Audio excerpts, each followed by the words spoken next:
Hello po sa lahat. Kahit mainit at humid, labas pa rin po tayo. Kasi 4 na araw po tayo nakakulong. Nagre-ready po kasi tayo sa ating training po at katatapos lang kanina.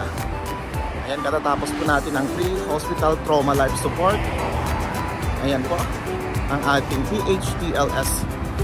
At okay naman po at tapos natin. Kaya ngayon, lalabas po tayo at iikot po. Ayan po. Ayan po, kagagaling natin sa Amazon. Ngayon naman po ay pupunta tayo sa kabilang kalsada at pupunta po tayo sa Al-Uting. Ayan, ito po yung kinaanan natin. Magkatapat po ang Amazon at ang Al-Uting. Ayan po, dahil nakakulong po tayo ng almost 5 days. Ayan po, 4 nights po tayong nag-review para sa ating free hospital trauma life support o PHTLS. At natapos natin kanina, kaya relax naman. At mamamalengke po tayo kasi wala na rin po tayong mga stocks. Ayan po ang Al-Uting na ating pupuntahan. Ayan po, dito lang ako nakapag-video sa part na to kasi wala pong mga babae. Yan ang mahirap po dito sa Saudi Arabia, ang hirap pong mag-video. May makukuha ka pong bata o kaya babae, ayan, makakasuhan ka pa. Ayan po, dito po ako sa my chocolate section. Ayan po, kukuha tayo ng ating panghimagas.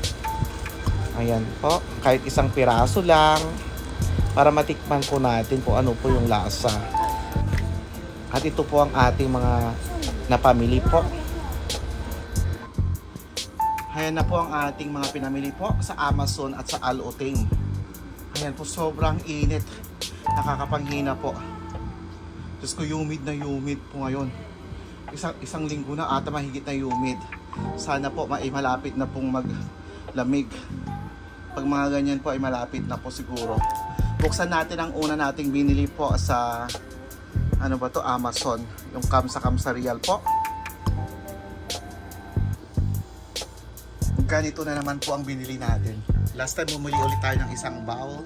Ngayon na naman pa isa na naman pong bowl. Mas komportable na po kasi akong kumakain dyan ng kanin. Yung isa pang noodles po at ito naman ay pang kanin. Ayan po. At syempre ang ating food tray. Iba naman ang nilagay ko ngayon. Yan ang wood natin. Dalawa ulit. Dalawa yung una. Pero yung tray natin na ilalagay ko po, iba naman this time. Ganyan po. O, diba? Ang ganda.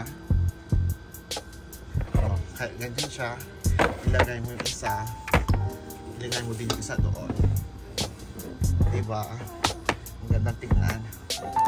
Ayan po. 5 real lang po yan. Ayan. Mga Jupix. Pero elegante pong tignan. Ayan po. Tignan naman natin ang ating pinamili sa Al-Uting. Ayan po, unahin natin ang ating meat products, ang ating baka at ang ating baka, isa pala yung manok at hotdog po. Ayan natin yung hotdog. Ayan ating binili, baka, manok at hotdog po.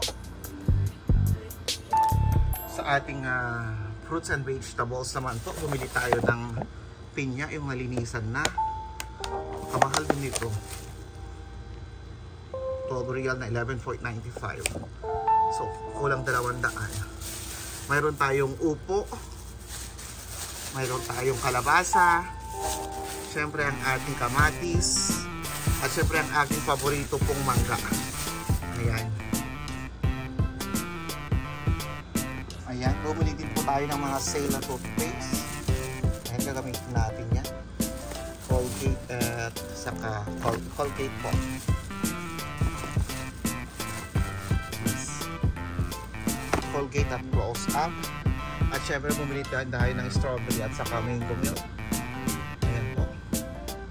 Hindi mawawala po ang ating Indomie na fried noodles at ang ating mushroom, syempre ang ating bread. Yan lang po ang ating binili for today.